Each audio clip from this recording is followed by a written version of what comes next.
नमस्कार, आकाशवाणी चंडीगढ़ से प्रादेशिक समाचारों के साथ मैं पंकज धीमान। विश्व नेता और प्रतिनिधि आज नई दिल्ली में एक भविष्य विषय पर G20 शिखर सम्मेलन के दूसरे और अंतिम दिन तीसरे सत्र में शामिल होंगे। प्रधानमंत्री नरेंद्र मोदी सम्मेलन के अंत में ब्राजील के राष्ट्रपति लुइस इनासियो लुला डी सिल्वा को आधिकारिक रूप से G20 की अध्यक्षता सौंपेंगे। विश्व नेताओं ने राजघाट पर महात्मा गांधी को श्रद्धांजलि अर्पित कर दिन की शुरुआत की। बाद में सोशल मीडिया पोस्ट में प्रधानमंत्री ने कहा कि G20 परिवार ने प्रसिद्ध राजघाट पर शांति, सेवा, अनुकंपा और अहिंसा की मिसाल महात्मा गांधी को श्रद्धांजलि अर्पित की। प्रधानमंत्री फ्रांस के राष्ट्रपति इमैनुअल मैक्रोन व कनाडा, कोमोरोस, तुर्की, संयुक्त अरब अमीरात, दक्षिण कोरिया, यूरोपीय संघ, यूरोपीय आयोग, ब्राजील और नाइजीरिया के नेताओं के साथ भी द्विपक्षीय बैठकें करेंगे। शिखर सम्मेलन के पहले दिन G20 सदस्य देशों ने सर्वसम्मति से नई दिल्ली घोषणा, जिसका नाम एक परिवार है, भी स्वीकार की। इसे भारत की G20 अध्यक्षता के लिए महत्वपूर्ण जीत माना जा रहा है। इस घोषणा में समावेशी वृद्धि, जलवायु परिवर्तन से निपटने की कार्रवाई तेज करने और स्वास्थ्य आपातकाल में भविष्य के लिए चिकित्सा आपूर्ति बढ़ाने जैसे मुद्दे भी शामिल किए गए हैं। प्रधानमंत्री की G20 अध्यक्षता की बड़ी कूटनीतिक जीत के रूप में अफ्रीकी संघ को समूह का स्थायी सदस्य बनाया गया है। प्रधानमंत्री ने वैश्विक कायाकल्प के लिए दुनिया से एकजुट होने का आह्वान किया ताकि परस्पर विश्वास और भरोसे की कमी को दूर किया जा सके।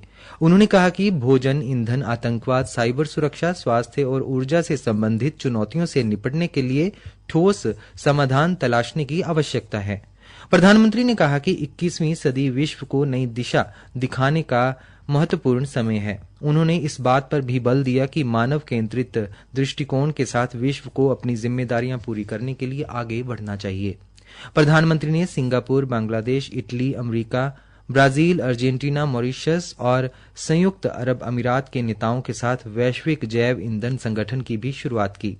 शिखर सम्मेलन से अलग भारत मध्य पूर्व यूरोप मेगा आर्थिक गलियारा समझौते की भी घोषणा की गई। हरियाणा के मुख्यमंत्री मनोहर लाल ने कहा कि इस वर्ष प्रदेश सरकार 200 रोजगार मेलों के माध्यम से रोजगार देने व चाहने वालों के लिए साझा मंच उपलब्ध करवाएगी। मुख्यमंत्री कल विशेष चर्चा कार्यक्रम के तहत दिल्ली से ऑडियो कॉन्फ्रेंसिंग के माध्यम से रोजगार मेलों में रोजगार पाने वाले युवाओं से सीधा संवाद कर रहे थे। उन्होंने युवाओं के उज्जवल भविष्य की कामना करते हुए कहा कि जनवरी 2019 से अब तक राज्य में 1450 रोजगार मेले आयोजित कर 31,217 युवाओं को रोजगार सहायता प्रदान की गई है। मुख्यमंत्री ने कहा कि अब तक 1,14,000 सरकारी नौकरियां दी गई हैं तथा 56,000 और नौकरियां प्रदान की जाएंगी। इसके अलावा 2 लाख युवाओं को रोजगार देने के लिए अनेक कार्य भी किए जाएंगे। मुख्यमंत्री ने कहा कि वर्ष 2014 से अब तक निजी उद्योगों में भी 19 लाख युवाओं को रोजगार के अवसर मिले हैं। भारत के प्रथम और मिशन आदित्य L1 को पृथ्वी की कक्षा में आगे बढ़ाने की तीसरी प्रक्रिया सफलतापूर्वक संपन्न हो गई है। भारतीय अंतरिक्ष अनुसंधान संगठन इसरो ने कहा कि बेंगलुरु में ISTRAC से यह प्रक्रिया संचालित की गई। मॉरिशस, बेंगलुरु, SDSC, SHAR और पोर्ट ब्लेयर में इसरो के केंद्रों से इस प्रक्रिया की निगरानी की गई। हरियाणा में बीते दिन विभिन्न स्थानों पर राष्ट्रीय लोक अदालत का आयोजन किया गया। फरीदाबाद जिला विधिक सेवा प्राधिकरण द्वारा आयोजित राष्ट्रीय लोक अदालत में 31,363 मामले रखे गए, जिनमें से कुल 24,697 मामले निपटाए गए। इसी तरह भिवानी जिला लोक अदालत द्वारा कुल 14,985 में से 8,709 मामलों का निपटारा किया गया।